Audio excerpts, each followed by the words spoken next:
اس mobile نے تباہی پھر براسیاں دا بیٹا ہویا انہاں چم چم کے مار چھڑیا. پاکستانیاں نو موبائل لدا اے ٹائلٹ وچ بھی بیٹھے سن دے ہوندے ہیں ہیلو. یہ لکھانی صاحب جیسے بڑے تاجر جو لوگ ہیں یہ اتنے پھنسے ہوئے ہیں ان کو ٹائلٹ میں بھی سودے کرنے پڑتے ہیں.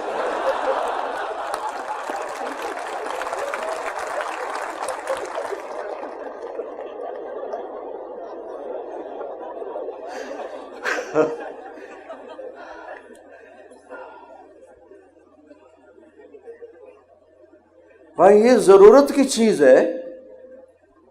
بچہ ماں سے بات کر رہا ہے اور بے وقوف ماں بچے کو دیکھنے کے بجائے موبائل دیکھ رہی ہے. یعنی بچے کو ذبح کر دیا. بیٹا ابا سے بات کر رہا, ابا لیپ ٹاپ پہ لگا ہوا ہے, ہاں. تیرا بچہ برباد ہو گیا. تیرا سرمایہ تیرا کاروبار نہیں, تیری جاب نہیں, تیرا سرمایہ تیری اولاد ہے.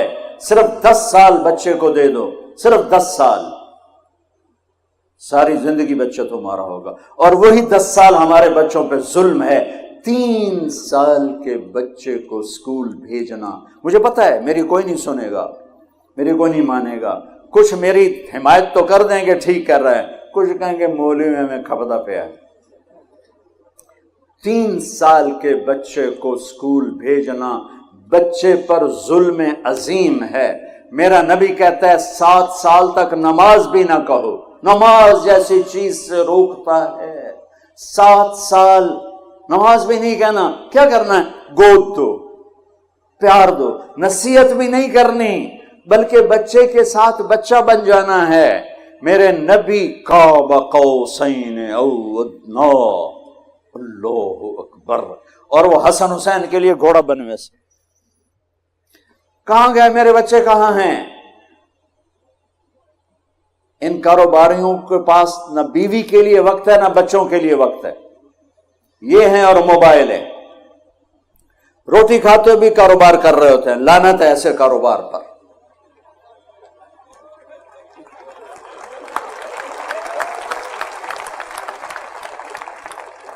تم نے کبھی دیکھا ان بڑے مالداروں کی لائف کوالٹی کتنی برباد ہو چکی؟ لائف کوالٹی, گاڑی نہیں, گاڑی بہت بڑی ہوگی, مرسیڈیز ہوگی, BMW ہوگی, لیکن لائف ایک چپڑاسی سے بھی گندی ہوگی کہ یہ روٹی بھی سکون سے نہیں کھا سکتے, یہ سو نہیں سکتے. اور ہمارا معاشرہ اس قدر جاہل ہے. ایک دفعہ میرا موبائل کھلا رہ گیا, سو گیا, سردیوں کا زمانہ, 12 بہت دیر سے بجتے ہیں, تو کوئی 1 بجے گھنٹی بج گئی. میں ڈر گیا کہ یا اللہ خیر ہو, رات کا 1 بج رہا ہے اور گھنٹی بجی ہے, 1 بجے تو کوئی خیر کی خبر نہیں ہوتی ہے. تو میں پریشانی کے ساتھ میں نے فون اٹھایا, میں نے کہا جی او جی پوچھنا سی ٹائلٹ بندہ دعا پڑھ سکتا ہے کہ نہیں؟ کہ وہ فٹے منہ تیرا, وہ الو دے پٹھیا گھڑی تو ایک ٹائم کی ہوئے. تو ہمارے لوگوں کا موبائل کا یہ حال ہے. میسج پہ میسج کیے جا رہے ہیں. ارے بھائی اگلا کسی کام میں ہوگا, لوگ کیے جا رہے ہیں. پھر آخر میں کہتے ہیں اگر وزیر اعلیٰ تمہیں میسج کرتا اس کا تو تم اٹھا لیتے, مجھ غریب کا کہاں سے اٹھاؤ. میں کہتا تو وزیر اعلیٰ سے بڑا ظالم ہے جو مجھے ٹائلٹ میں بھی نہیں چھوڑ رہا. ان ماؤں سے کہتا ہوں بچے کو جب توجہ دو تو موبائل کو پھینک دو. ان والدین سے کہتا ہوں بچے کو جب بیٹھو موبائل پھینک دو. میرے نبی جیسی شہنشاہ ہے ہستی والے حسن حسین کے لیے آتے تھے. میں نے آپ کو فزیکلی شکل دکھائی ہے, اور فرماتے آؤ بچوں میرے اوپر بیٹھ جاؤ.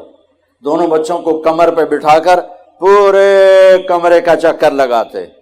پھر یوں کہتے تمہارا اونٹ کیسا ہے, تمہارا اونٹ کیسا ہے. پھر دونوں بھائیوں کو اتار دیتے اور زینب کو بٹھا لیتے. پھر ان کو چکر لگواتے اور ان تینوں سے بیٹھ کے کھیلتے تھے. 7 سال حسن کی عمر, 6 سال امام حسین کی عمر, اور ان 7 سال میں 7 نصیحتیں بھی اپنے بچوں کو نہیں کی. صرف ٹائم دیا، صرف ٹائم دیا، صرف ٹائم دیا۔ آج کی ماں بچے کو ٹائم نہیں، کھلا دیتی ہے، پلا دیتی ہے، سلا دیتی ہے، ٹائم نہیں دیتی۔ کبھی اس کے ڈرامے، کبھی اس کا موبائل، کبھی اس کی میسیجنگ، اسی میں وہ برباد ہو جاتی ہے، اپنے بچے جیسی دولت کو ضائع کر دیتی ہے۔ بچوں کو ٹائم دینا، ان کے ساتھ بچہ بن کے بیٹھنا، نصیحتیں اوور لوڈ ہو جاتی ہیں، اوور کر دیتے ہیں۔ محبت دو، محبت دو، محبت دو، ٹائم دو۔ میرے نبی کی خوبصورت زندگی کہ آپ حسن حسین کی کشتی کروا رہے، اتنے آپ پر کتنے غم تھے، کتنے صدمے تھے، کتنے درد تھے، اور آپ بچوں کے ساتھ کھیل رہے، کشتی کروا رہے حسن حسین کی۔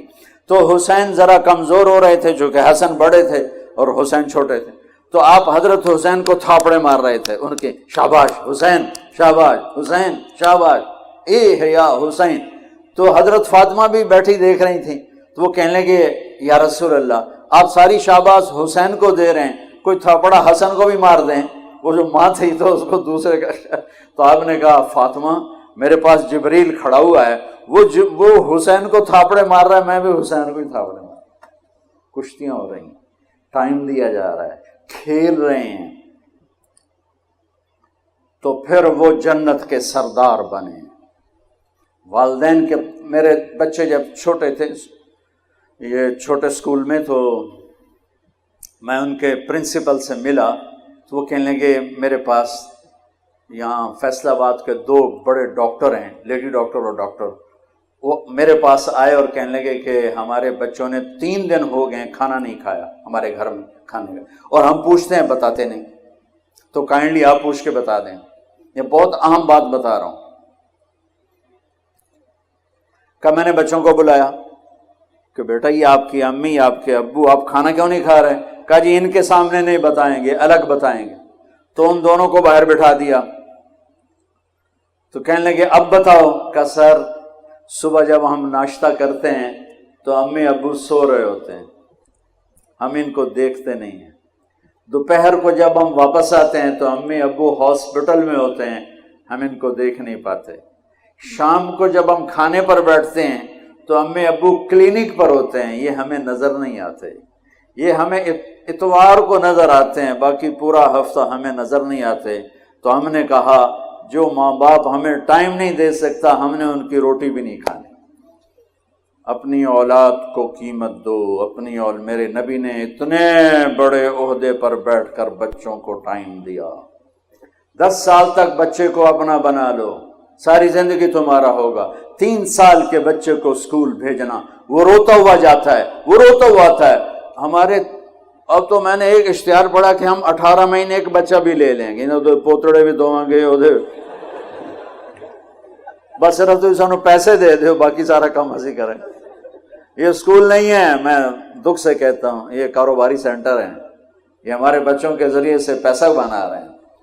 اس عمر میں بچے کو ماں چاہیے اور باپ چاہیے۔ ایک ماں 2 بچے نہیں سنبھال سکتی اور کہتی ہے اسکول بھیجو میری جان چھوٹے، تو ایک عورت جس کی تنخواہ بھی مشکل سے 25, 30, 40 ہزار ہے، وہ 30 بچوں کو کیسے سنبھالے گی؟ کبھی سوچا آپ نے؟ ایک اسکول ٹیچر لطیفہ ہے، بچوں سے کہنے لگی بچوں بولو CUP سپ، سپ سمجھتے ہو نا، سانپ، بولو بچوں CUP سپ۔ تو بچے کہنے لگے مس CUP کپ ہوتا ہے؟ کہ نہیں بیٹا بولو CUP سپ۔ بچوں نے پھر کہا مس CUP کپ ہوتا ہے۔ مس نے کہا بچوں اتنی تھوڑی تنخواہ پہ CUP سب پی رہے گا، کپ نہیں۔ اب یہ بیوقوف مائیں جو اپنے بچے کو خود نہیں سنبھال سکتی، جسے جنا ہے 30 بچوں کو سنبھالنے والی، 30,000 لینے والی، سنبھالے گی؟ اپنے نبی کی زندگی پڑھو، آپس میں پیار محبت سے رہو، بچے والدین کو ٹائم دیں، والدین بچوں کو ٹائم دیں۔ گھر میں روزانہ ایک ایسی مجلس لگاؤ جس میں موبائل بیوی کا بھی بند ہو، باپ کا بھی بند، خامد کا بھی بند ہو، بچوں کا بھی بند ہو، صرف آپ. یعنی عجیب معاشرہ ہو گیا ہے. اس موبائل نے ایک ہاتھ میں 7 بر اعظم جمع کر کے پکڑا دیے اور ایک چھت کے نیچے بھائی بہنوں کو دور کر دیا. سب اپنے اپنے اس میں لگے ہوتے ہیں سب. یہ ضرورت کی چیز تھی، نہ کہ اپنی جان کو برباد کرنے کی. اس لیے میرے بچوں، میری بچیوں، میرے نبی کی خوبصورت زندگی، میں 1.5 گھنٹے سے زیادہ کیا بتاؤں اور کیا بولوں، جمعے کا دن بھی ہے. اپنی زندگی کا رخ قائم کرو. ہم اللہ کے بندے ہیں، محمد مصطفیٰ کے امتی ہیں، اور ہمیں مرنے سے پہلے اپنے اللہ کو راضی کرنا ہے. نماز نہ چھوٹے، بہت بڑا مجمع ہے نوجوانوں کا. نماز نہ چھوٹے، کبھی چھوٹ جائے سونے سے پہلے پڑھ کے سوو. اپنی تعلیم سے انصاف کرو. میری طرح بسم اللہ تے نہ جاوے اجے. محنت کرو، محنت کرو، محنت کرو. محنت کرو گے، یہ تمہاری ڈگری کی کوئی حیثیت نہیں، کاغذ کا پرزہ ہے.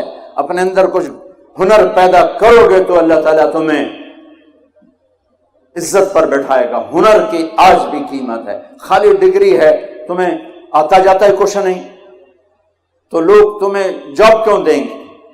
تو ایک نماز نہ چھوٹ، ایک آپس میں ایک دوسرے کو گالی نہ دو. اور میری آخری بات ہے بچوں، غور سے سننا، امت بن کے چلو، فرقہ واریت کا شکار نہ بننا. امت بن کے چلنا، فرقہ واریت کا شکار نہ بننا.